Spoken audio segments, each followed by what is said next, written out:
আসসালামু আলাইকুম। আমরা আজকে ব্রাহ্মণবাড়িয়া জেলার নবীনগর থানার শাবনগর গ্রাম থেকে নৌকায় উঠেছি। নৌকা দিয়ে আমরা যাব মানিকনগর। মানিকনগর থেকে তারপর এই নৌকা যাবে নরসিংদী। নরসিংদী আমরা নেমে বাসে করে আমরা আমাদের গন্তব্যস্থলে যাব।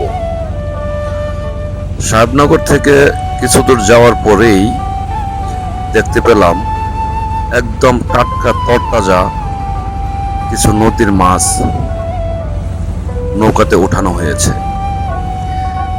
তো আমি লোভ সামলাতে পারছি না, দেশি মাছ আমার এমনিতে ভাল লাগে, তো এখান থেকে ঢাকা পর্যন্ত নিয়ে আসতে আসতে মাছগুলো নষ্ট হয়ে যাবে আর খাওয়ার উপযোগী থাকবে না, তাই আর মাছ আনা হলো না।